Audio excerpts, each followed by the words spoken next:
It takes the same energy to worry as it does to be positive. Use your energy to think positive and positive things will happen. इसमें ये कहा गया है कि जितना energy, जितनी आपकी ऊर्जा, आप अगर किसी चीज़ के बारे में वरी करते हैं, चिंता करते हैं उसमें, और आप किसी चीज़ के बारे में अगर पॉजिटिव सोचते हैं, तो दोनों में जो ऊर्जा या एनर्जी लगती है वो बराबर होती है। ठीक है, आप भले ही उसके किसी इशू के बारे में या किसी विषय के बारे में आप चिंता कर रहे हो, वरी कर रहे हो, या आप पॉजिटिव सोच रहे हो, ठीक है, या आप एक पॉजिटिव थॉट रख रहे हो, दोनों में जो एनर्जी लगती है वो सेम है। इसलिए आप अपनी एनर्जी या ऊर्जा का इस्तेमाल जो है वो पॉजिटिव सोचने के लिए करें, और अगर आप ऐसा करेंगे तो पॉजिटिव चीज़ें जो हैं वो होंगी। ठीक है, और ख़ासकर स्टूडेंट्स के लिए ये एक बहुत मतलब मैं कहूँगा कि इम्पॉर्टेंट है, क्योंकि आज की डेट में लोग या बच्चे जो हैं वो चिंताएं ज़्यादा करते हैं। ठीक है, कि हम पढ़ रहे हैं, ये सब्जेक्ट हमने पढ़ा, होगा नहीं होगा, हमसे पूरा हो पाएगा नहीं हो पाएगा, ठीक है, हम एग्ज़ाम क्लियर कर पाएंगे नहीं कर पाएंगे। और कर पाएंगे वाली बात तो बाद में आती है, नहीं कर पाएंगे, हमसे नहीं हो पाएगा, ये जो थॉट है जो नेगेटिव साइड का ज़्यादा आता है ना। तो इसलिए वरी ना करें, पॉजिटिव सोचें। ठीक है, सोचें कि हाँ अगर हम अच्छे से मेहनत करेंगे तो डेफिनेटली होगा। जिसका भी हुआ है पास्ट में वो ऐसे ही हुआ है ना, उन्होंने भी मेहनत की है, सही डायरेक्शन में मेहनत की है, तो उनका हुआ है, तो हमारा भी होगा। ठीक है, इसी पॉजिटिव थॉट को आपको रखना है और पॉजिटिव चीज़ें जो है वो होंगी। तो चलिए इसी पॉजिटिविटी के नोट के साथ हम लोग अपने आज का जो सेशन है 2 अगस्त 2024 का आईना सीरीज़ का सेशन शुरू करते हैं। और ये सेशन लेके मैं आपके सामने शांतनु सनवाल हाजिर हूँ। तो चलिए न्यूज़पेपर पर चलते हैं और आज के जो इम्पोर्टेंट आर्टिकल्स हैं उन पर अपनी नज़र डालते हैं कि क्या वो आर्टिकल्स कह रहे हैं। तो फ्रंट पेज पर अगर हम बात करें तो यहाँ पर कल एक सुप्रीम कोर्ट में बहुत ही, आप कह सकते हैं, ऐतिहासिक जजमेंट, एक लैंडमार्क जजमेंट आया है, जिसमें कहा गया है कि जिसमें कहा गया है कि एससी और एसटी यानी कि शेड्यूल्ड कास्ट और शेड्यूल्ड ट्राइब्स का जो कोटा है उसके अंदर भी कोटाज या उसके अंदर भी कोटाज जो है वो क्रिएट किया जा सकता है, यानी कि सब कैटेगराइजेशन जो है वो किया जा सकता है। ठीक है, ऐसा यहाँ पर सुप्रीम कोर्ट ने कहा है। तो इस पूरे के पूरे इशू को लेकर आज बेसिकली हमें यही एक इशू या यही एक मुद्दा है जिसके बारे में डिस्कस करना है, और एक्सप्लेन पेज पर ये आर्टिकल दिया हुआ है, तो वहाँ पर हम लोग इसको डिटेल में देखेंगे। ठीक है, फिलहाल एक फ्रंट पेज पर मैं आपको एक और छोटी सी खबर बताता हूँ, और एक अच्छी खबर है, भारत के लिए ओलंपिक से आई है। भारत को शूटिंग में एक तीसरा ब्रॉन्ज मेडल यहाँ पर मिला है, और ये मेडल जीतने वाले प्लेयर का नाम है स्वप्निल कुसाले, और ये 50 मीटर राइफल 3 पोजीशन इवेंट में इन्होंने ये मेडल जीता है। ठीक है, तो ब्रॉन्ज मेडल यहाँ पर जीत चुके हैं, और भारत के पास अब टोटल मिला के 3 मेडल हो गए हैं इस बार, और तीनों ही जो हैं वो अभी ब्रॉन्ज मेडल है। और अभी काफ़ी सारे प्लेयर्स के इवेंट्स जो हैं वो बाकी हैं, तो उम्मीद हम करेंगे कि और मेडल्स आएँ, गोल्ड और सिल्वर भी हमें ज़रूर मिले। चलिए आगे बढ़ते हैं, और सीधे एक्सप्लेन पेज पर मैंने आपको बताया कि एक्सप्लेन पेज पर मैं आपको ले चलूँगा, क्योंकि बीच के पेजेस में कोई खास आर्टिकल नहीं है ना। और एक्सप्लेन पेज पर हम लोग बात करेंगे इसी इशू के ऊपर, डिटेल में बात करेंगे। ठीक है, देखिए आर्टिकल कह रहा है सब classification of SC and ST, यानी कि जो शेड्यूल कास्ट और शेड्यूल ट्राइब्स हैं, अनुसूचित जातियां, अनुसूचित जनजातियां, इनके अंदर सब क्लासिफिकेशन करने की बात की जा रही है। ठीक है, तो ये इसी के बारे में हम लोग यहाँ पर डिस्कस करेंगे।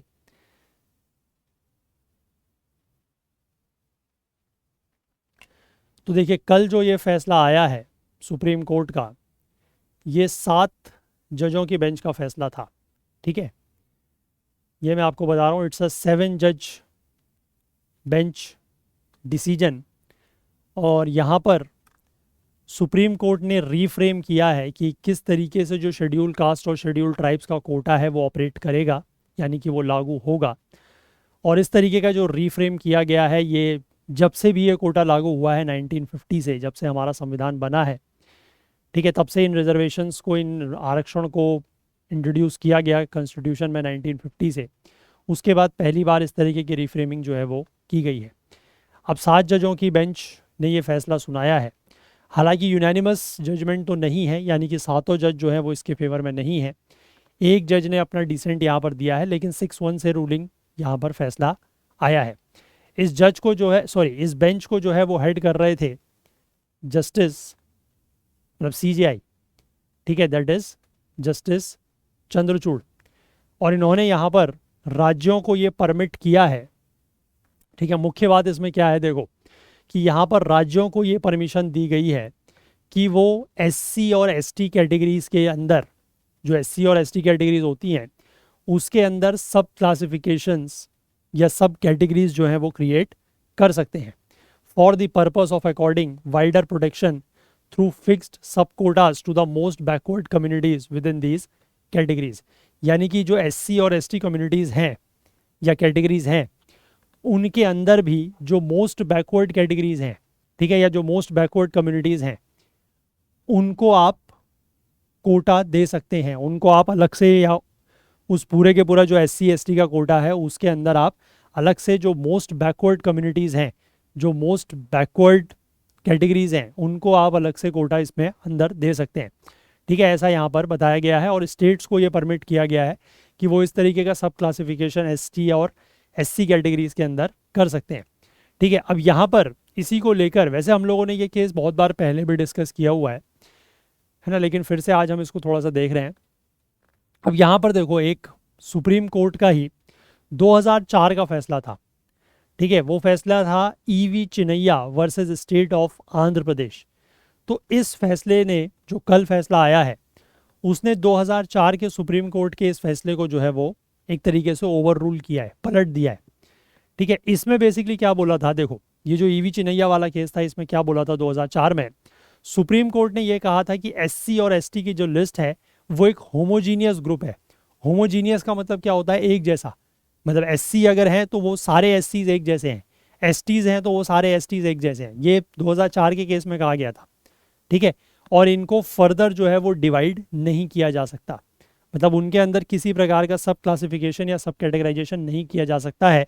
ये एक होमोजीनियस ग्रुप है, ये एक जैसा ग्रुप है, एक समान ग्रुप है, ठीक है। ऐसा 2004 के EV Chinnaiah versus state of Andhra Pradesh के केस में सुप्रीम कोर्ट ने ही कहा था, ठीक है। अब ये जो यहाँ पर रूलिंग आई है कल वाले फैसले की, उसमें जो 7 जज थे उनमें से एक जज ने तो डिसेंट किया है, मतलब एक जज जो है वो मेजॉरिटी जजमेंट के साथ नहीं गई है, उनका नाम है जस्टिस बेला M त्रिवेदी। और बाकी जो 6 जजेस थे उनके अपने अपने ओपिनियंस थे, ठीक है, लेकिन 5 ने जो है वो सब क्लासिफिकेशन के फेवर में बात की है, ठीक है, और एक ने जो है वो डिसेंट दिया है अपना, वो मैंने आपको बता दिया। और बाकी एक तो फिर CJI का जो है वो अपना फैसला है ही है उसमें। अब देखो, इसके अगर हम लोग कंटेक्स्ट की या कॉन्स्टिट्यूशनल प्रोविजंस की ऊपर चलते हैं, तो सबसे पहले हमारे संविधान का जो अनुच्छेद 341 है, that is 341 article of the constitution, वो क्या कहता है, that allows the president through a public notification to list as SC caste, races और tribes that suffered from the historical injustice of untouchability, ठीक है। आर्टिकल 341 ये कहता है हमारे संविधान का कि प्रेसिडेंट जो है वो एक पब्लिक नोटिफिकेशन के थ्रू क्या करेंगे, कोई भी ऐसी कास्ट, ठीक है, कोई भी ऐसी जाति, कोई भी ऐसी नस्ल या कोई भी ऐसे ट्राइब्स जिन्होंने अनटचेबिलिटी फेस की है, मतलब जिनके साथ पहले इस तरीके के अनटचेबिलिटी जैसा व्यवहार होता था, ठीक है, या अनटचेबिलिटी का व्यवहार होता था, तो उनको इन्होंने पावर दी है, संविधान ने पावर दी है प्रेसिडेंट को कि वो ऐसी कास्ट, रेस और ट्राइब्स को क्या कर सकते हैं, SC के रूप में लिस्ट कर सकते हैं, ठीक। SC मतलब पूरा, SC मतलब शेड्यूल कास्ट। अब वो शेड्यूल कास्ट का जो ग्रुप है उसको, टोटल ग्रुप को 15% रिजर्वेशन दिया गया एजुकेशन यानी कि शिक्षा में और पब्लिक एम्प्लॉयमेंट में, ठीक है, सरकारी रोजगार में 15% आरक्षण इनको दिया गया, ठीक। अब लेकिन इसके बाद देखो आगे क्या हुआ कि ओवर द ईयर्स, यानी कि जैसे जैसे समय आगे बढ़ा, कुछ ग्रुप्स ऐसे थे इस SC के अंदर भी अगर हम बात करें तो ये अंडर रिप्रेजेंटेड थे कंपेयर टू अदर्स। मतलब अब SC के अंदर मैंने आपको बताया ना कि SC के अंदर भी कई सारी कास्ट, कई सारे तरीके के ग्रुप्स होंगे। अब SC का मतलब ये तो नहीं है कि सारे SCs एक जैसे हैं, सारे एससी एक ही कास्ट, एक ही कम्युनिटीज़, एक ही ग्रुप से बिलोंग कर रहे हैं। तो उसमें क्या देखा गया कि कुछ ऐसे ग्रुप्स थे एससी के अंदर, जो लिस्ट थी एससी की, उसके अंदर ये देखा गया कि कुछ ग्रुप्स ऐसे थे जिनका रिप्रेजेंटेशन बहुत ही कम था। ठीक है, जो अंडर रिप्रेजेंटेड थे, जिनका रिप्रेजेंटेशन या प्रतिनिधित्व तो बहुत ही कम था। चाहे आप एजुकेशन में बात कर लें, चाहे आप पब्लिक एम्प्लॉयमेंट में बात कर लें, बहुत कम था बाकियों के कंपैरिजन में।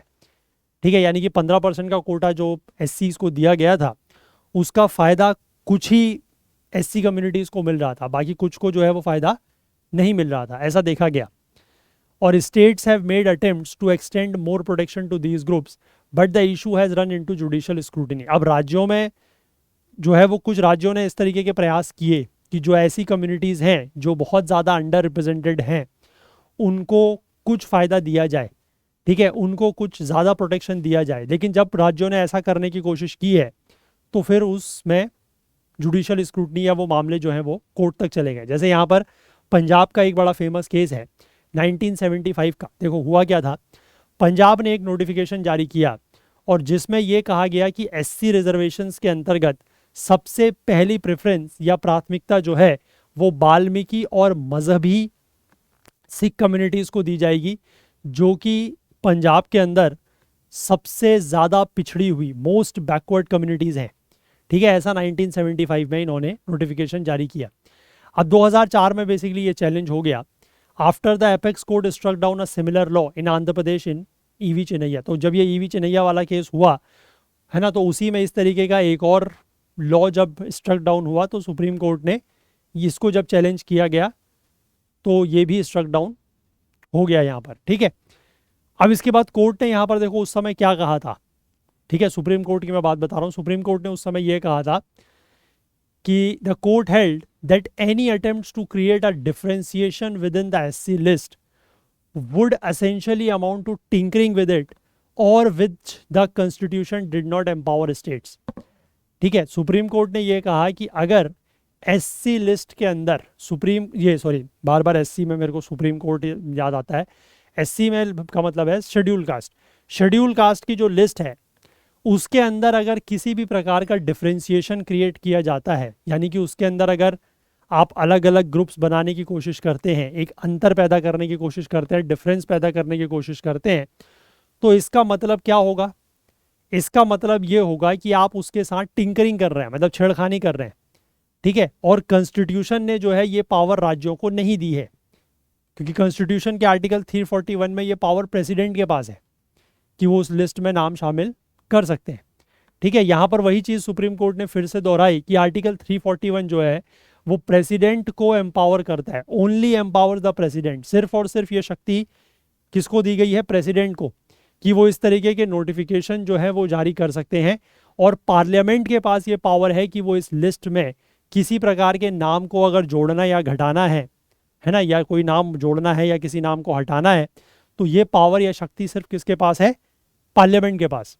ठीक है, बाकी राज्यों के पास ये पावर नहीं है, ऐसा सुप्रीम कोर्ट ने कहा था उस समय 2004 के आसपास, जब ईवी चिनैया वाला केस चल रहा है वहां पर। और the court also said that sub classifying एससीज violates the right to equality under article 14। उस समय सुप्रीम कोर्ट ने यह भी कहा कि अगर आप शेड्यूल कास्ट की सब क्लासिफिकेशन करते हैं, यानी कि उसके अंदर अगर आप अलग अलग ग्रुप बनाते हैं, तो ये आर्टिकल 14 के अंतर्गत जो समानता का अधिकार है, जो राइट टू इक्वलिटी है, ये उसका भी वायलेशन होगा। ठीक है, उस समय सुप्रीम कोर्ट ने ये कहा था।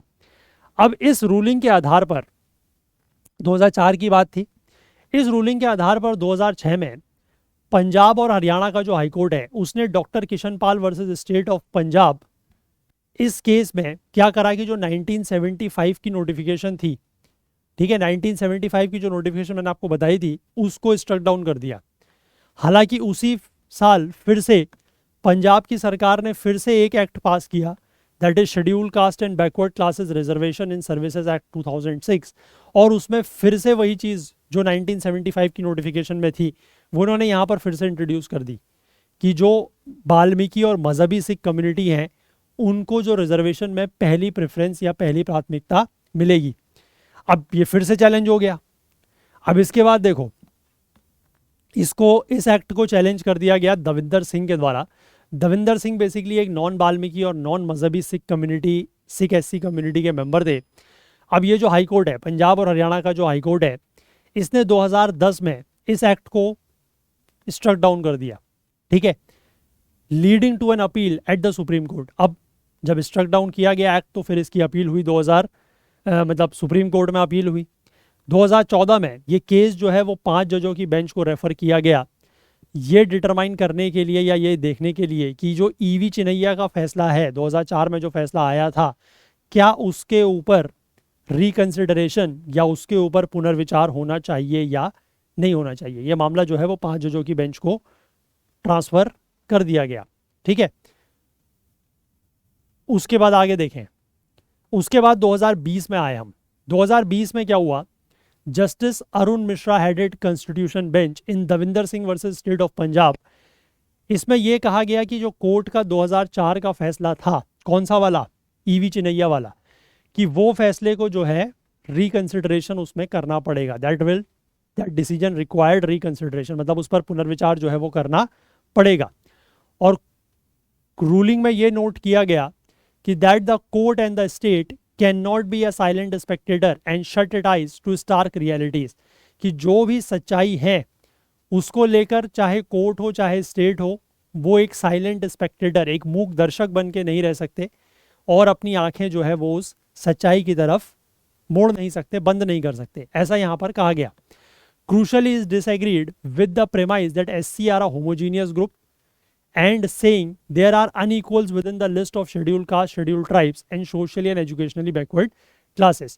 तो जो ईवी चिनैया वाले केस में ये कहा गया था कि SC है या ST है वो सब एक होमोजीनियस ग्रुप है, तो उन्होंने इस बात को खारिज कर दिया, ठीक है। इन्होंने इस बात से डिसएग्री किया इस वाले केस में कि SC जो है वो होमोजीनियस ग्रुप नहीं है, और ये कहा कि जो शेड्यूल कास्ट, शेड्यूल ट्राइब्स या इस तरीके के सोशली और एजुकेशनली बैकवर्ड क्लासेस हैं उनमें भी अनइक्वल्स हैं, मतलब उनमें भी सब लोग जो हैं वो पूरे के पूरे ग्रुप के अंदर एक जैसे नहीं है। इसीलिए उन्होंने कहा कि वो ग्रुप्स क्या हैं, होमोजीनियस ग्रुप नहीं है, ठीक है। अब लेकिन क्योंकि जो ये वाले मामले में बेंच थी वो ईवी चिनैया जैसे मामले में, मतलब ईवी चिनैया वाले बेंच में भी, मामले में भी 5 जजों की बेंच थी, इस वाले मामले में भी 5 जजों की बेंच थी। अब ऑब्वियस सी बात है कि अगर पुराने किसी फैसले को पलटना है या उसको ओवर रूल करना है तो जो नए केस में जो बेंच बनेगी या जो बेंच बैठेगी वो लार्जर बेंच होनी चाहिए, तभी आप पुराने फैसले को पलट सकते हैं।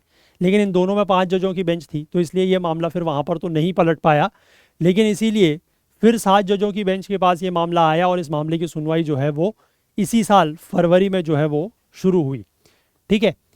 अब इसके बाद आगे इन्होंने बताया है कि here are the key issues which were before the bench. अब कौन कौन से ऐसे मुख्य मुद्दे हैं जो इस बेंच के सामने थे और क्या क्या उस पर बातें हुई हैं उसको हम देखते हैं।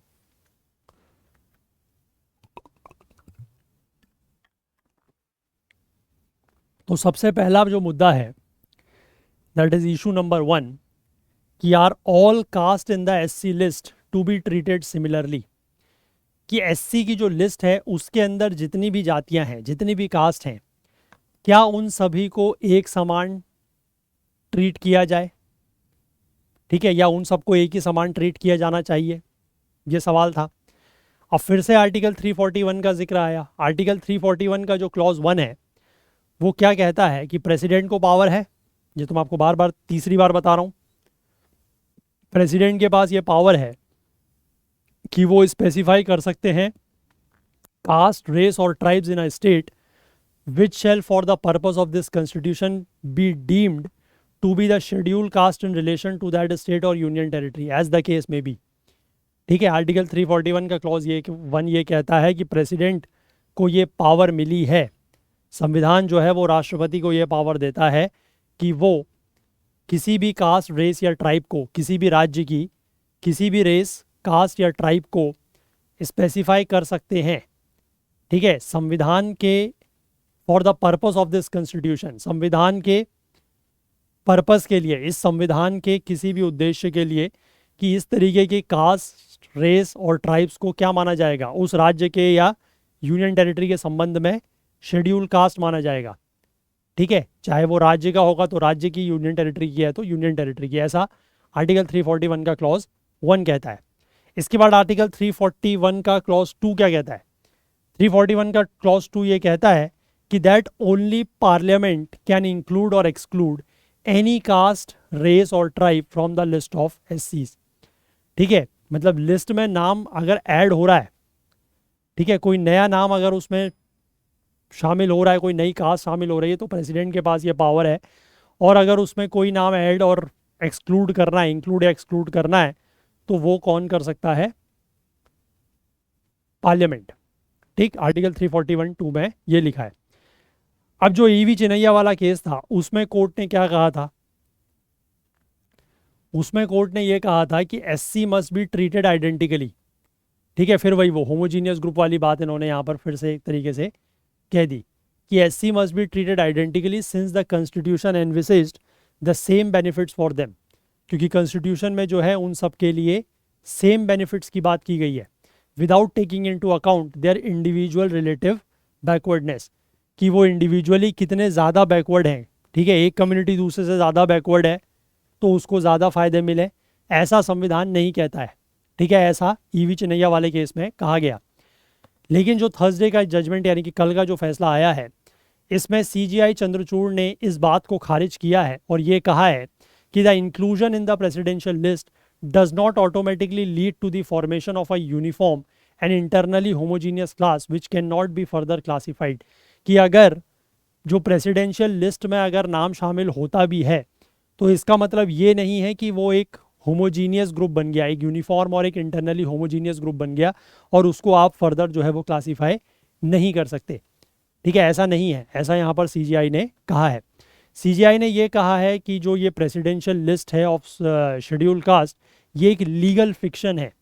ठीक है, जो कि एग्जिस्ट नहीं करती एक्चुअलिटी में, मतलब वाकई में ये एग्जिस्ट ही नहीं करती, ये एक लीगल फिक्शन है। और but it is treated as real and existing for the purpose of law. लेकिन इसको कानून के मामले के लिए, कानून के उद्देश्य के लिए, कानून के पर्पस के लिए इसको रियल और एग्जिस्टिंग माना जाता है। हालांकि ये ना तो रियल है, ये फिक्शन है, और एग्जिस्ट भी ये नहीं करती, ऐसा इन्होंने कहा है। अ schedule caste is not something that existed before. इन्होंने कहा है कि शेड्यूल कास्ट जो है वो जब हमारा संविधान लागू नहीं हुआ था उससे पहले नहीं थी। ठीक है, and is recognised so that benefits can be provided to communities in the list. और इसकी पहचान या इसको रिकॉग्निशन इसीलिए दिया गया है ताकि जो भी इस लिस्ट में कम्युनिटीज़ हैं उनको फ़ायदा मिल सके। सीजीआई चंद्रचूड़ ने ये कहा है कि ये जो लीगल फिक्शन है, इसको आप ज़्यादा स्ट्रेच नहीं कर सकते to claim that there are no internal differences among एससीज। आप ये नहीं कह सकते कि एससीज के अंदर जो है वो किसी प्रकार का कोई इंटरनल डिफरेंस नहीं है। ठीक है, मतलब इन्होंने पूरी तरीके से वो जो चिनैया वाले केस में होमोजीनियस ग्रुप वाली बात की थी उसको पूरी तरीके से इन्होंने रिजेक्ट कर दिया। इसके बाद दूसरा मुद्दा ये है कि कैन स्टेट्स टिंकर विद और सब क्लासीफाई द प्रेसिडेंशियल लिस्ट। ठीक है, क्योंकि अभी तक तो क्या था कि प्रेसिडेंशियल लिस्ट में बदलाव कौन कर सकता है? पार्लियामेंट। ठीक है, लेकिन अगला सवाल यह आता है कि क्या राज्य जो है वो उस लिस्ट के साथ किसी प्रकार की छेड़खानी, है ना, टिंकरिंग का मतलब वही होता है वैसे लिटरली, छेड़खानी कर सकते हैं या सब क्लासिफिकेशन कर सकते हैं?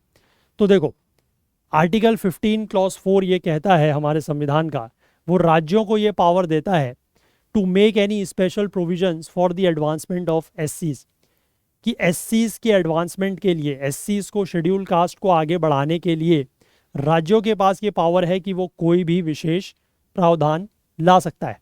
ऐसा आर्टिकल 15 क्लॉज 4 में लिखा है और ये पावर किसको दी गई है? स्टेट्स को। ठीक है, और वहीं आर्टिकल 16 क्लॉज 4 जो है वो स्टेट्स को ये पावर देता है, specific power to provide reservation of appointments और post in favour of any backward classes of citizens. ठीक है, रिजर्वेशन ऑफ अपॉइंटमेंट्स और post in favour of any backward classes of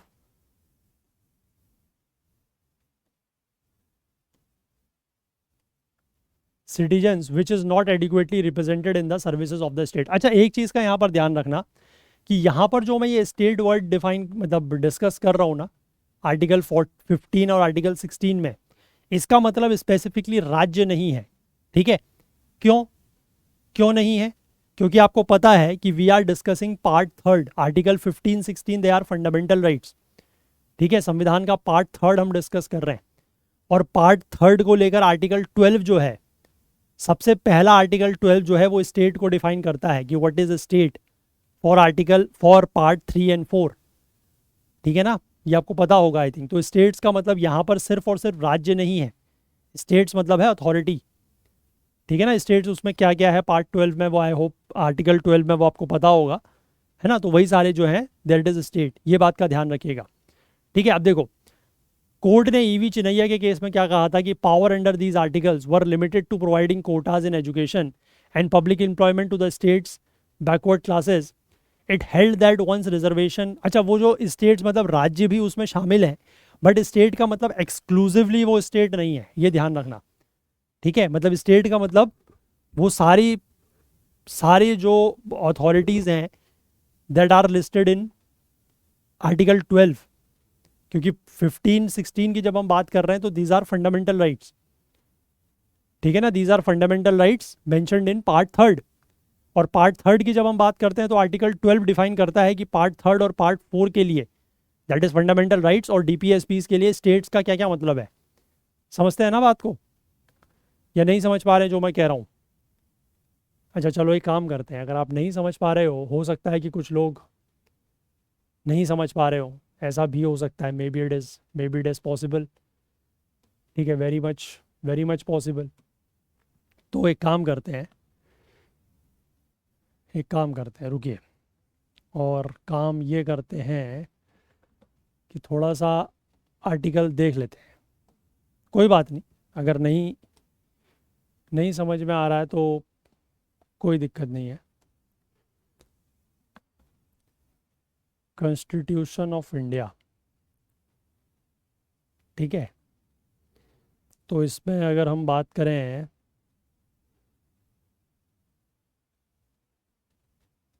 article 12 पर चलना है हमें। ठीक है, we have to go to article 12, क्योंकि जब तक अगर ये कंसेप्ट्स क्लियर नहीं होंगे ना तो फिर मज़ा नहीं है। ये देखो, ठीक है, देखो इसमें क्या क्या लिखा हुआ है, देखो definition part 12, sorry article 12 part 3 fundamental rights. In this part मतलब पार्ट 3 की बात हो रही है। Unless the context otherwise requires the state, देखो लिखा है ना द स्टेट का मतलब क्या है, includes the government and the parliament of India, the government and the legislature of each of the states, मतलब राज्य जो है, ठीक है, भारत सरकार, राज्यों की सरकार, पार्लियामेंट, ठीक है, संसद, हमारे देश की संसद, जो राज्यों के विधानसभा विधान परिषद हैं वो सब, ठीक है, जितने भी लोकल और अदर अथॉरिटीज़ हैं within the territory of India और under the control of government of India, ये सारे के सारे क्या कहलाएंगे, these are the known as states. ठीक है, स्टेट्स की डेफिनेशन ये है पार्ट 12 में, और ये इस पार्ट में मतलब पार्ट 3 में भी है, और अगर इसी को मैं आपको आगे दिखाऊं तो ये पार्ट 4 में भी कंटिन्यू है। ठीक है, पार्ट 4 में मैं आपको दिखाता हूँ।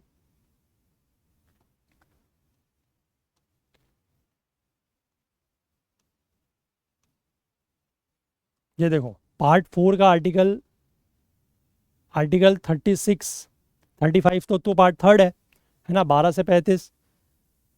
आर्टिकल 36 जो पार्ट 4 का डीपीएसपी का है वो भी ये कहता है कि इस पार्ट में unless the context otherwise requires the state has the same meaning as in part 3, कि स्टेट का मीनिंग यहाँ पर भी वही है जो पार्ट 3 में है। तो पार्ट 3 और पार्ट 4 में स्टेट का मीनिंग क्या है वो आई होप अब आपको समझ में आ गया होगा। ठीक है, तो इसलिए जब हम लोग उस आर्टिकल में स्टेट कह रहे हैं तो इसका मतलब सिर्फ और सिर्फ राज्य नहीं है। ठीक है, हाँ राज्य की सरकार उसमें शामिल हो जाएगी, इंक्लूड हो जाएगी, क्योंकि वो भी है, बट स्टेट का मतलब वहाँ पर सिर्फ और सिर्फ आपको स्टेट नहीं समझना है, सिर्फ और सिर्फ राज्य नहीं समझना है। ठीक है, आई होप क्लियर हो गया। ठीक है, चलो अब देखो ईवी चिनैया वाले केस में फिर से कोर्ट ने ये कहा था कि the power under these articles were limited to providing quotas in education and public employment to the states backward classes.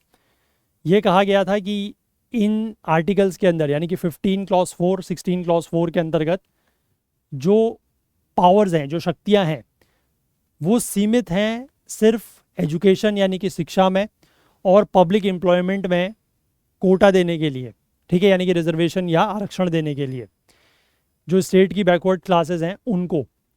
और उसमें यह भी कहा गया था कि एक बार ये रिजर्वेशन जो है वो एससी को एज अ होल दे दिया गया, मतलब एससीज के लिए ये कहा गया कि इतना % रिजर्वेशन, जैसे कह दिया गया कि एजुकेशन में मतलब जो कॉलेजेस वगैरह में जो सीट्स फिल होती हैं, है ना, या पब्लिक एम्प्लॉयमेंट, कोई भी अगर पब्लिक एम्प्लॉयमेंट हो रहा है, किसी भी एग्ज़ाम के लिए आप अपियर कर रहे हैं, तो उसमें कहा दिया जाएगा कि इतनी % सीटें जो है वो एससीज के लिए रिजर्व्ड है, सपोज करो 15% है।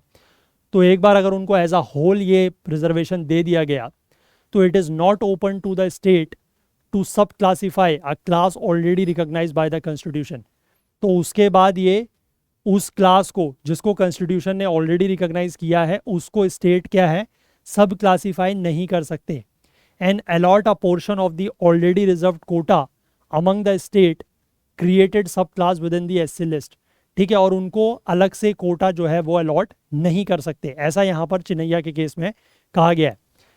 लेकिन थर्सडे के दिन जो मेजॉरिटी ओपिनियन है उसमें यह कहा गया कि the state in exercise of its power under articles 15 and 16 is free to identify the different degrees of social backwardness and provide special provision such as reservation to achieve the specific degree of harm identified. तो इसमें यह कहा गया है कि 15 और 16 अनुच्छेद article के अंतर्गत स्टेट जो है अपनी पावर का इस्तेमाल करके वो अब फ्री है कि वो different degrees of social backwardness को आइडेंटिफाई कर सकता है कि अगर एससीज के अंदर या एसटीज के अंदर भी अगर सोशल बैकवर्डनेस अलग अलग है, अलग अलग कम्युनिटीज़ की, तो उनको ये आइडेंटिफाई कर सकता है और उनके लिए स्पेशल प्रोविज़न जैसे कि रिजर्वेशन वगैरह लाए जा सकते हैं, ठीक है, ऐसा जो है यहाँ पर कहा गया है। अब जस्टिस गवई जो है, BR गवई, इन्होंने ये कहा कि आर्टिकल 16 में जो इक्वलिटी ऑफ अपॉर्चुनिटीज़ हैं, ठीक है, that must account for varying social positions of different communities, कि आर्टिकल 16 हालांकि ये कहता है कि जो पब्लिक एम्प्लॉयमेंट वगैरह में जो अपॉर्चुनिटीज़ हैं वो सबको एक रूप से या समान रूप से मिलनी चाहिए, उसमें इक्वलिटी होनी चाहिए, ठीक है, ये बात बिल्कुल सही है। लेकिन इन्होंने कहा कि ये इस बात को भी अकाउंट में लेना चाहिए कि जिस तरीके से जो अलग अलग कम्युनिटीज़ की सोशल पोजीशंस, ठीक है, काफ़ी ज़्यादा उसमें अंतर है, तो उस चीज़ को भी जो है वो अकाउंट में लेना चाहिए। And when the same opportunities are provided to SC communities that are on different footings it can only mean aggravation of inequality. और उन्होंने ये भी कहा कि अगर एससी कम्युनिटीज़ को, मतलब एससी को आपने एक कोटा दे दिया कि 15% कोटा जो है वो एससीज़ के लिए है, अब एससीज़ में भी अलग अलग लोगों की स्थिति है, ठीक है, तो जब आप पूरे के पूरे एससी कम्युनिटीज़ को जो डिफरेंट फुटिंग्स पर है, मतलब जिनकी स्थिति अलग अलग है, उनको अगर आप एक जैसी अपॉर्चुनिटीज़ या एक जैसा समान अवसर देने की बात करते हैं तो इससे सिर्फ और सिर्फ कुछ नहीं होगा, इससे सिर्फ और सिर्फ इनइक्वलिटी जो है वो एग्रीवेट होगी, यानी कि असमानता जो है वो बढ़ेगी, इससे किसी भी तरीके से इक्वलिटी नहीं आ सकती, ऐसा यहाँ पर जस्टिस गवई का कहना है।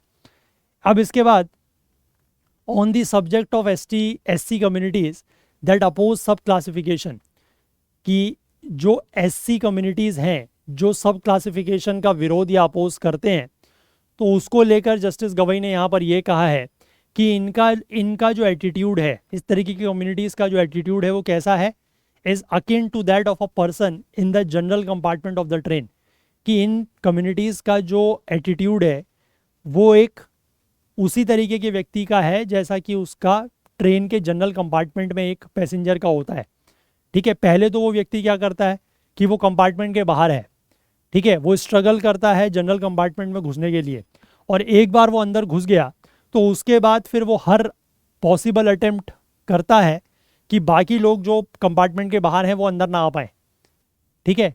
ट्रेन के जनरल कंपार्टमेंट में जनरली यही होता है ना कि जो आदमी बाहर है पहले तो वो कोशिश करता है कि यार किसी तरीके से मैं अंदर घुस जाऊँ, ठीक है, और एक बार अगर वो अंदर घुस गया तो फिर उसकी कोशिश ये रहती है कि अब जो लोग बाहर हैं वो अंदर ना आ पाए ताकि भीड़ अंदर ना बढ़े। तो इन्होंने वही कहा है कि जो लोग इस तरीके के कोटे का अपोज कर रहे हैं, ठीक है, सब क्लासिफिकेशन का अपोज कर रहे हैं, उसका विरोध कर रहे हैं, उनकी जो एटीट्यूड है वो इसी तरीके का है कि पहले तो वो उसमें घुस जाएं और फिर उसके बाद ये कहें कि बाकी लोग जो हैं वो इसमें शामिल ना हो पाए, ठीक है, क्योंकि ऑब्वियस सी बात है कि इसका अपोजिशन कौन कर रहा है, अपोजिशन वही कर रहे हैं जो वेल ऑफ स्थिति में है, मतलब जिनकी स्थिति थोड़ा सा बेहतर है, ठीक है, जिनको रिजर्वेशन के फ़ायदे मिल जाते हैं, प्रॉब्लम्स तो उनके लिए है ना जिनको रिजर्वेशन का फ़ायदा नहीं मिल रहा है, कि 15% आपने कह तो दिया कि शेड्यूल कास्ट के लिए, अनुसूचित जातियों के लिए जो है वो 15% आरक्षण है, लेकिन उसमें भी कुछ कैटेगरीज या कुछ कम्युनिटीज़ ऐसी हैं जिनको उस रिजर्वेशन का, उस आरक्षण का फ़ायदा मिल ही नहीं रहा।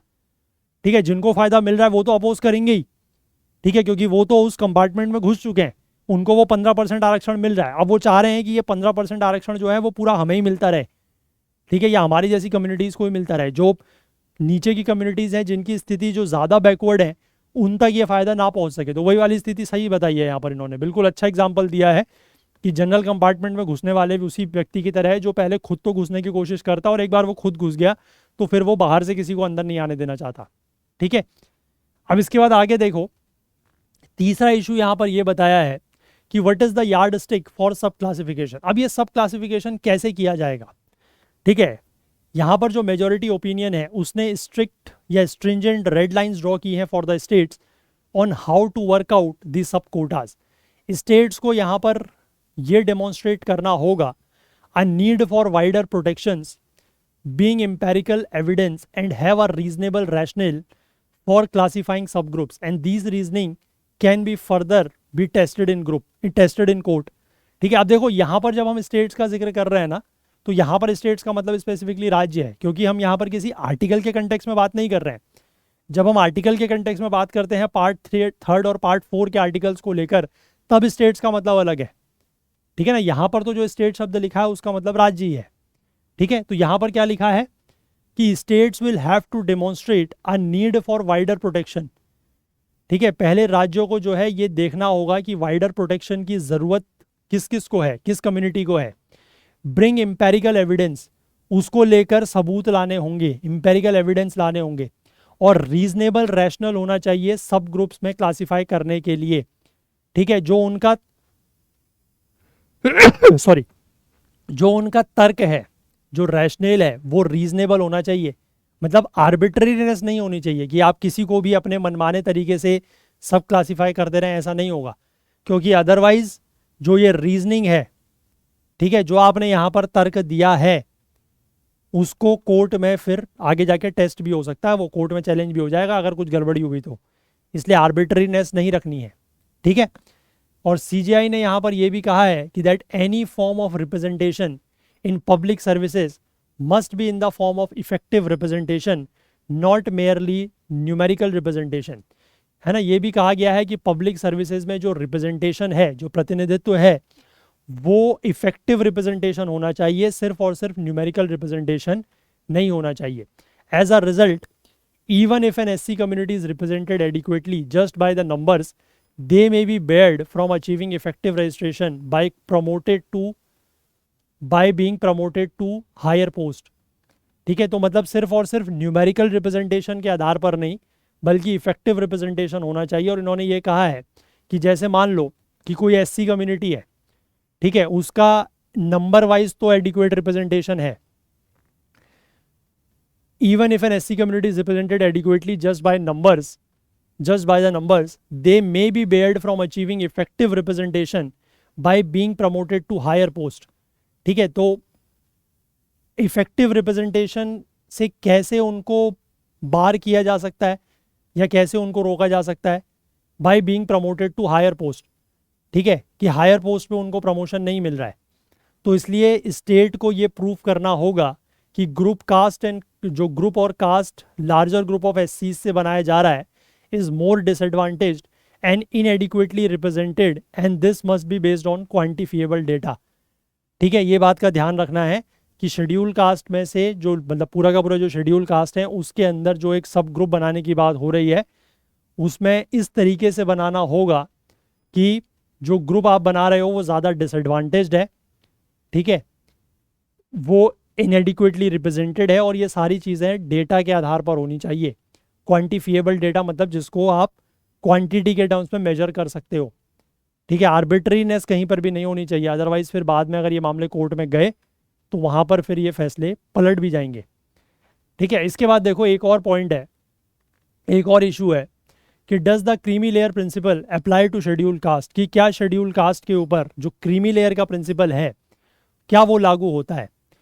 तो इसमें सिर्फ और सिर्फ जस्टिस गवई ने अपना ओपिनियन दिया है इस मामले में कि शेड्यूल कास्ट में जिस तरीके से, शेड्यूल कास्ट और शेड्यूल ट्राइब्स में जिस तरीके से ओबीसी में क्रीमी लेयर का कंसेप्ट है वो इंट्रोड्यूस यहाँ पर किया जाए, मतलब उसके फेवर में इन्होंने बात की है।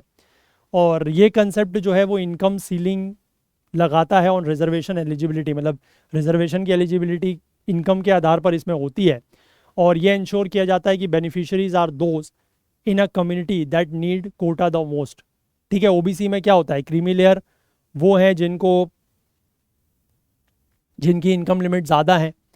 ठीक है, एक पर्टिकुलर इनकम लिमिट से ज़्यादा अगर किसी की है तो वो क्रीमी लेयर में आता है, तो उनको बेनिफिट्स नहीं मिलते हैं। कहीं पर भी अगर आप देखेंगे, if you belong to OBC that is not enough for getting reservation. Reservation सिर्फ ओबीसी एनसीएल को मिलता है, नॉन क्रीमी लेयर को। तो वो ये बात यहाँ पर लिखी है। अब इसमें से 7 में से जो 4 जजेस थे, that is justice Vikram Nath, Pankaj Mithil और सतीश चंद्रा शर्मा, इन्होंने जस्टिस गवई का जो ओपिनियन था उसके साथ एग्री किया है। ठीक है, बट हालांकि ये बात सिर्फ जस्टिस गवई ने ही यहाँ पर की है। तो आई होप आपको ये बात समझ में आई। पूरा का पूरा आर्टिकल हम लोगों ने काफ़ी डिटेल में देखा, और यहाँ पर बेसिकली कुछ राज्यों के जो एससी और एसटी कम्युनिटीज़ हैं, ठीक है, उनका भी यहाँ पर लिस्ट वगैरह दी गई है। तो ये आपको मैं मतलब हाईलाइटेड आर्टिकल्स में तो दूंगा ही, वहाँ पर आप पढ़ लीजिएगा। और साथ ही साथ इसमें मतलब क्वेश्चन कैसा बन सकता है अगर मैं आपको बताऊं, तो कोई ऐसी अगर कास्ट है जो पर्टिकुलरली किसी एक ही राज्य को बिलोंग करती है, ठीक है, तो वो आपसे पूछी जा सकती है। जैसे यहाँ पर अब ये गोंड वगैरह है, ये गोंड वगैरह तो है ना, गोंड है या भील है, तो ये तो आपके महाराष्ट्र में भी पाई जाती है, मध्य प्रदेश में भी पाई जाती है, इसका थोड़ा बहुत एरिया आई थिंक छत्तीसगढ़ में भी पाया जाता है ना। तो ये सारी है, बट कुछ इस तरीके की जैसे जैसे आप कह सकते हैं मेघवाल आई थिंक सिर्फ राजस्थान में पाई जाती हैं, तो मेघवाल जैसे क्वेश्चन पूछ लिया गया है ना। खोंड पूछ लिया गया, खोंड उड़ीसा की है।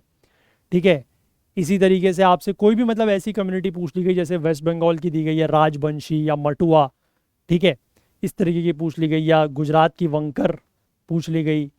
ठीक है, आसाम की अगर हम बात करें तो बोडो हो गया, कार्बी हो गया, इस तरीके से पूछी जा सकती हैं। ठीक है, या त्रिपुरा की अगर हम बात करें तो देबर अम्मा हो गया, इस तरीके से पूछी जा सकती हैं। बाकी जो अब आपस में ओवरलैप करेंगी वो तो थोड़ा सा मतलब पूछना भी मुश्किल है और उसको याद रखना भी मुश्किल है। ठीक है, बट फिर भी मैं शेयर करूँगा, थोड़ा सा इसको आप लोग पढ़ लीजिएगा। चलो अगले आर्टिकल पर आएँ। अगला आर्टिकल भी बेसिकली इसी इशू से रिलेटेड है, और ये एक ऐसा आर्टिकल है जो आप लोगों के लिए इन जनरल भी काम आएगा, क्योंकि कई सारे स्टूडेंट्स जो है ना, उनका ये डाउट होता है और कई बार वो मुझसे पूछते भी हैं कि सर क्या हम ओबीसी में आते हैं, है ना, या हम ओबीसी में नहीं आते हैं, क्या हमें रिजर्वेशन मिलेगा, क्या हमें रिजर्वेशन नहीं मिलेगा, क्या हमें ओबीसी का सर्टिफिकेट एनसीएल जो है मतलब वो बनाना चाहिए नहीं बनाना चाहिए, हमारे पेरेंट्स की इतनी इनकम है, ये है वो है। तो इस तरीके के डाउट्स रहते हैं। ठीक है, तो इसलिए इस आर्टिकल को अगर हम लोग एक बार पढ़ लेंगे ना, तो वैसे तो एग्ज़ाम पॉइंट ऑफ व्यू से भी इम्पॉर्टेंट है क्योंकि अभी ये इशू चल रहा है, और दूसरी बात ये है कि आपके डाउट्स भी क्लियर हो जाएंगे। ठीक है, यहाँ पर हम वही बात करेंगे जो ओबीसी रिजर्वेशन के अंदर जो क्रीमी लेयर का कंसेप्ट है उसकी हम लोग यहाँ पर बात करेंगे। ठीक है, देखो तो शुरुआत तो इन्होंने वही की है कि सुप्रीम कोर्ट ने कल जो है वो सब क्लासिफिकेशन ऑफ शेड्यूल कास्ट और शेड्यूल ट्राइब्स को अलाउ किया है for the purpose of granting separate Kota's for those more backward with in this communities. अब उसमें जस्टिस BR गवई ने अपने ओपिनियन में यही लिखा कि the state must evolve a policy for identifying the creamy layer even from the schedule caste and schedule tribes so as to exclude them from the benefit of affirmative action. ठीक है, कि schedule tribes और schedule caste के अंदर भी creamy layer जो है उसको आइडेंटिफाई किया जाए ताकि उनको एक्सक्लूड किया जा सकता है इस तरीके के अफर्मेटिव एक्शन के बेनिफिट से। अफर्मेटिव एक्शन का मतलब होता है कि जो सरकार बैकवर्ड कम्युनिटीज़ के लिए जो एक्शन ले रही है वो, ठीक है, तो उसके फ़ायदे से इनको हटाया जा सके, वो तभी हो सकता है जब क्रीमी लेयर को आइडेंटिफाई किया जाए, ऐसा जस्टिस BR गवई ने कहा है। ठीक है, अब सबसे पहला सवाल ये आता है कि what does creamy layer refer to, creamy layer का मतलब क्या है। देखो, क्रीमी लेयर का कंसेप्ट जो है ये 1992 का जो इंदिरा साहनी वाला केस था, Indira Sahni versus union of India, उस रूलिंग के बाद से ये कंसेप्ट निकल के आया है। और मंडल कमीशन के रिकमेंडेशन के आधार पर VP सिंह की सरकार ने 13 अगस्त 1990 को ये नोटिफाई किया कि 27% रिजर्वेशन, 27% आरक्षण जो है वो सोशली और एजुकेशनली बैकवर्ड क्लासेस के लिए रहेगा, जिनको ओबीसी रिजर्वेशन के रूप में बाद में देखा गया, in civil post and services. अब हालांकि जो है ये जब रिकमेंडेशन आई मंडल कमीशन की और वीपी सिंह की सरकार ने इसको लागू किया, तो इसको चैलेंज कर दिया गया सुप्रीम कोर्ट में इंदिरा शाहनी वर्सेस अदर्स के द्वारा। 16 नवंबर 1992 को 9 जजों की बेंच ने, 9 जजों की bench that is headed by justice BP Jeevan Reddy, इन्होंने अपहेल्ड किया, ठीक है, 27% ओबीसी रिजर्वेशन को अपहेल्ड किया। अपहेल्ड किया मतलब उसको सही माना, to exclusion of the creamy layer and the more socially economically and educationally advantaged advanced members among OBCs. मतलब उसमें यह कहा गया कि 27% ओबीसी का रिजर्वेशन या ओबीसी का जो आरक्षण है वो तो ठीक है, लेकिन उसमें क्रीमी लेयर को एक्सक्लूड किया जाएगा, और क्रीमी लेयर को, या फिर आप ये कह सकते हैं कि जो ज़्यादा socially economically and educationally advanced है उनको ओबीसीज, मतलब ओबीसी वो ठीक है बट उनको रिजर्वेशन नहीं मिलेगा, ठीक है। And this was done in order to ensure that reservation benefits go to those who need it the most. और ऐसा इसीलिए किया गया ताकि ये सुनिश्चित किया जा सके कि रिजर्वेशन या आरक्षण के जो फ़ायदे हैं वो सिर्फ उन्हीं तक पहुँचे जिनको इसकी सबसे ज़्यादा ज़रूरत है। The creamy layer is not the same as sub classification और सब कैटेगराइजेशन, ठीक है, ये ध्यान रखिएगा कि फिलहाल हमने जो सब क्लासिफिकेशन या सब कैटेगराइजेशन की बात की और जो हम क्रीमी लेयर की बात कर रहे हैं ये एक चीज़ नहीं है, ठीक है। लेटर का मतलब यानी कि सब क्लासिफिकेशन या सब कैटेगराइजेशन का मतलब है कि आप जैसे कोई रिजर्व कैटेगरी है एससी, उसके अंदर आप क्या कर रहे हैं कि कम्युनिटी और कास्ट वाइज ब्रेक डाउन कर रहे हैं, ठीक है, based on various socio economic और अदर क्राइटेरिया, उसके आधार पर। लेकिन क्रीमी लेयर का मतलब ये है कि ऐसे ग्रुप ऑफ पीपल किसी सर्टेन कास्ट या कम्युनिटी के अंदर जो बेटर ऑफ हैं, जिनकी कंडीशन उस कास्ट या कम्युनिटी के अंदर जो बाकी ग्रुप्स हैं उनसे बेहतर है, उसको क्रीमी लेयर कहा जाता है, ठीक है।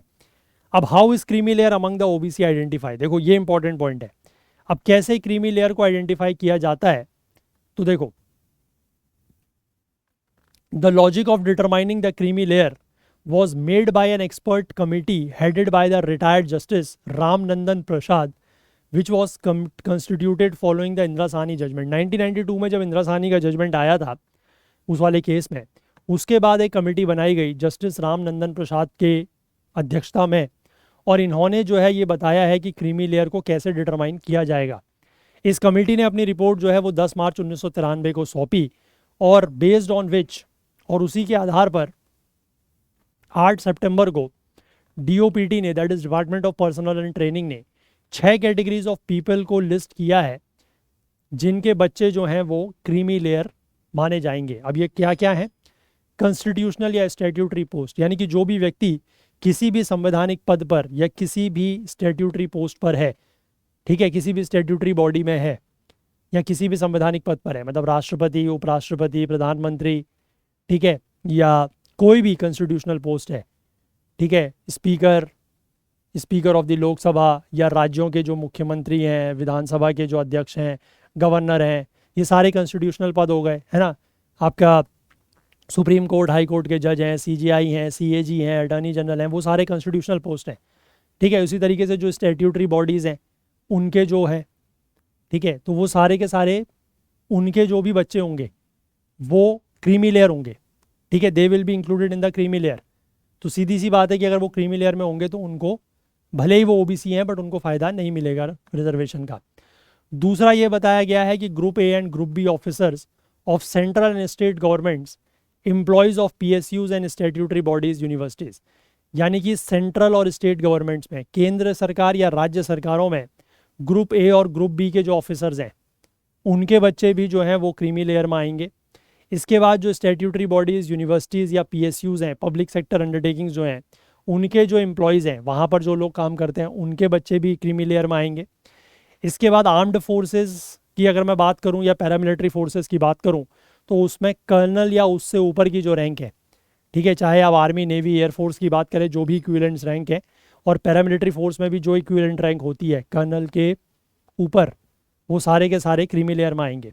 इसके बाद इस तरीके के प्रोफेशनल्स जैसे कि doctor, lawyer, management consultants, engineer, इन सब के बच्चे भी क्रीमी लेयर में आएंगे।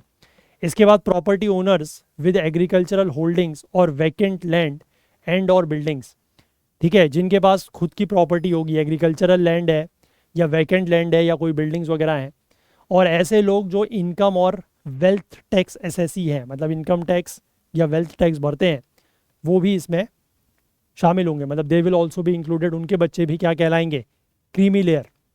ठीक है, अब देखो क्रीमी लेयर में जो है वो दो ब्रॉड कैटेगरीज हैं। एक तो वो कॉन्स्टिट्यूशनल पोस्ट वाला तो है ही है, उसको तो छोड़ दो। उसके अलावा अगर मैं बात करूं, इसमें दो है, मतलब एक तो ये है कि जिनके पेरेंट्स, पहली बात तो ये ध्यान रखना कि कोई भी जैसे आप हो, ठीक है, आपका जो आप क्रीमी लेयर में आते हो या नहीं आते हो वो आपके पेरेंट्स के स्टेटस पर डिटरमाइन करेगा। ठीक है, उसके आधार पर डिफाइन होगा कि आप क्रीमी लेयर में हो या नहीं हो। अगर आप ओबीसी हो तो क्रीमी लेयर में हो या नहीं हो। ठीक है, अब देखो ऐसे बच्चे या ऐसे लोग जिनके पेरेंट्स आर और वर इन गवर्नमेंट सर्विस, कि या तो वो हैं अभी गवर्नमेंट सर्विस में या पहले कभी वो गवर्नमेंट सर्विस में रहे हैं। ठीक है, एक कैटेगरी तो ये हो गई कि अगर वो गवर्नमेंट सर्विस में अभी उनके पेरेंट्स हैं या पहले कभी थे। दूसरा है दोज हुज पेरेंट्स वर्क और worked in the private sector, क्योंकि दो ही चीज़ हो सकती है, अगर आपके पेरेंट्स जो है वो काम करते हैं, नौकरी करते हैं या पहले करते थे, तो या तो गवर्नमेंट में करते होंगे या प्राइवेट में करते होंगे। ठीक है, तो वो दो कैटेगरी इन्होंने बता दी है। अब देखो प्राइवेट के लिए तो बड़ा ही सिंपल कंसेप्ट है कि the creamy layer determination is based on their parents income. ठीक है, कि प्राइवेट सेक्टर में अगर आपके पेरेंट्स काम करते हैं तो उसमें पेरेंट्स की जो इनकम है उसके आधार पर जो है आप क्रीमी लेयर में हैं या नहीं हैं ये डिटरमाइन किया जाएगा। ठीक है, और पहला वाला जो केस है, यानी कि अगर आपके पेरेंट्स गवर्नमेंट सर्विसेज में हैं तो उसके लिए फिर वो रैंक के आधार पर, कि उनकी रैंक क्या है, उसके आधार पर डिटरमाइन होगा कि आप क्रीमी लेयर में आते हैं या नहीं आते हैं। ठीक है, देखो सबसे पहली बात, ये जो इनकम का लिमिट है, जिस समय ये रिपोर्ट आई थी 1993 में, उस समय इनकम की जो लिमिट है, ये पेरेंट्स की इनकम वाली जो लिमिट है, ये 1 लाख रुपए पर साल की रखी गई थी। और इसमें यह कहा गया था कि ये जो आंकड़ा है ये हर 3 साल में रिवाइज किया जाएगा।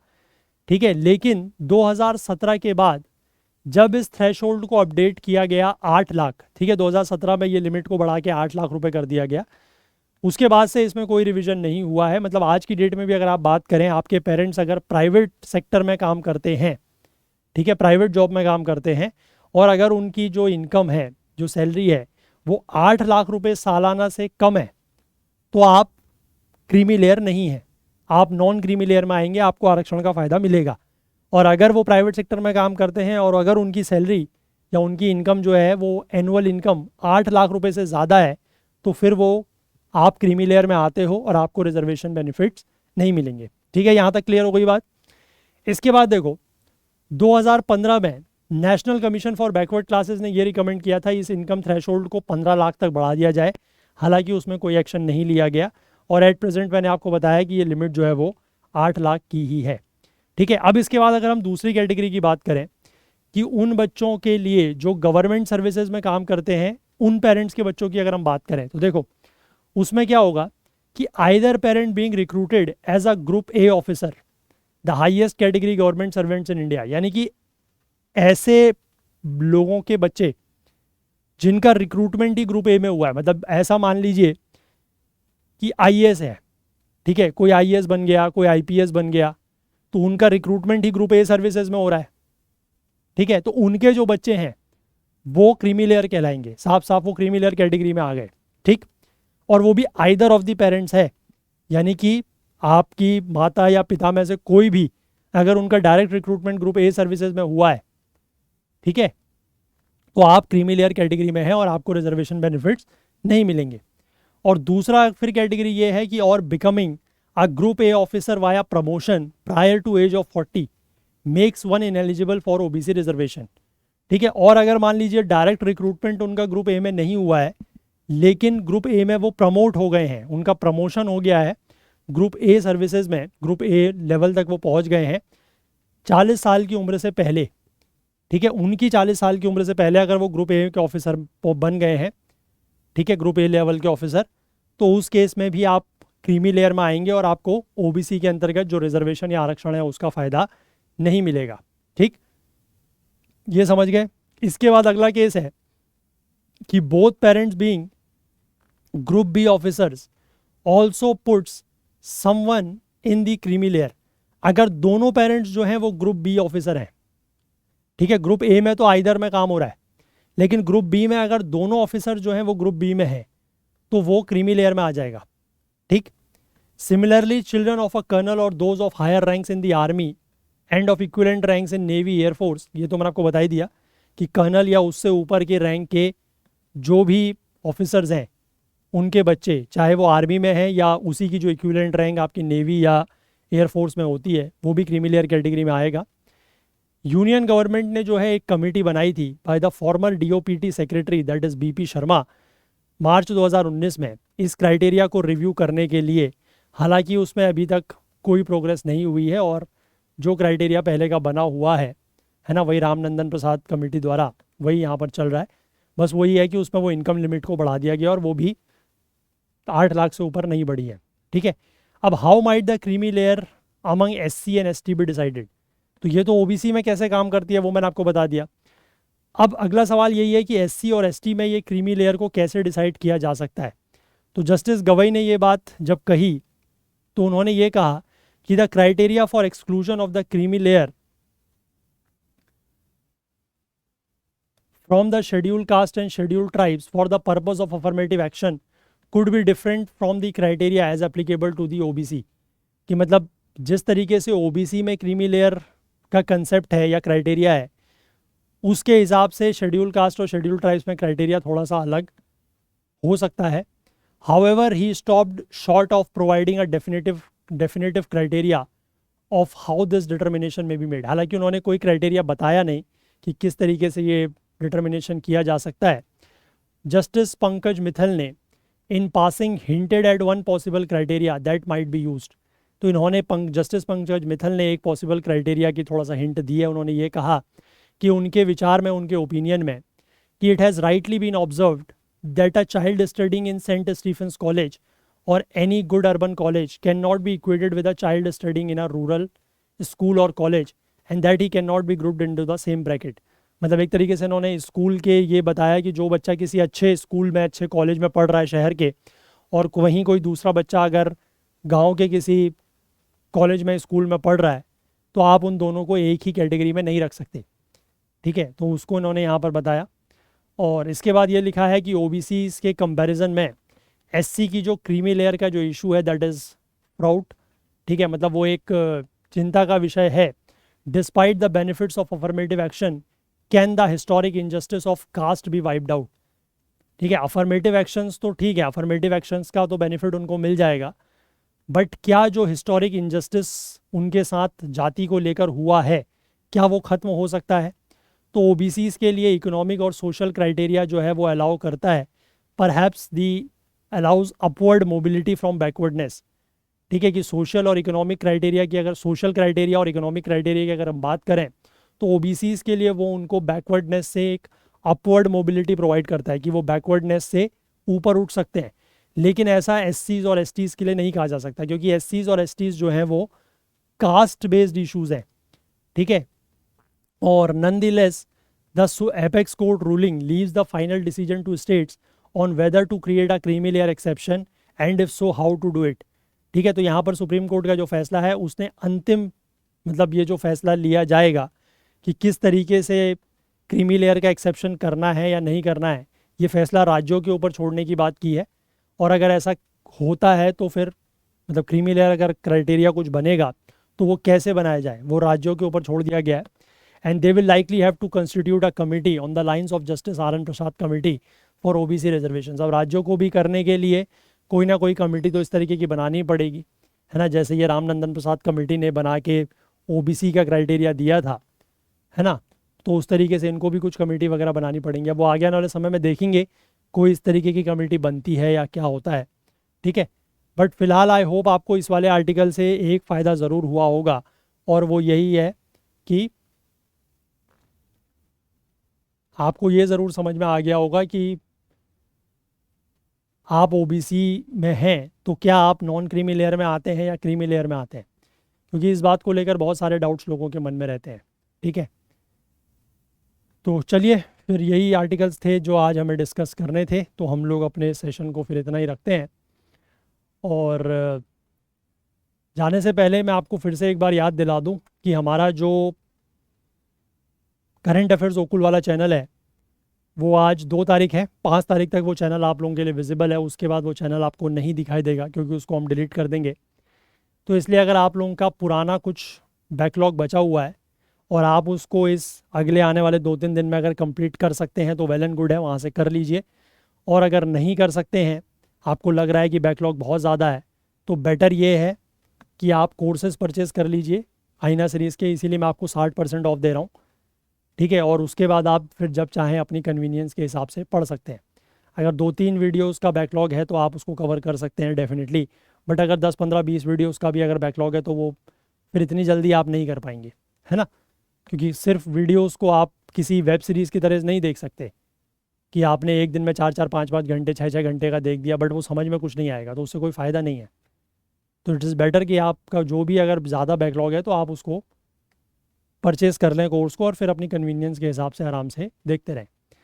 और बाकी जो लोग मंथली कंपाइल्ड पीडीएफ्स ख़रीदना चाहते हैं उनके लिए हमारे पास ये ऑप्शंस है कि अगर आप अगले साल के मेंस एग्ज़ाम पर फोकस कर रहे हैं तो जून 2024 से लेकर सितंबर 2025 तक की पीडीएफ, 16 महीने की पीडीएफ आपको सिर्फ 680 रुपये में मिल रही है। अगर आप अगले साल के प्रीलिम्स एग्ज़ाम के ऊपर फोकस कर रहे हैं तो 12 महीने की पीडीएफ आपको 510 रुपये में मिल रही है। अगर आप 8 महीने की पीडीएफ्स लेना चाहते हैं तो आपको 6 महीने के पैसे में वो मिल रही है 345 रुपये में। और 3+1 का भी ऑप्शन है, यानी कि 3 महीने के पैसे दे के आप 4 महीने की पीडीएफ्स ले सकते हैं ओनली एट 175 रुपीज़।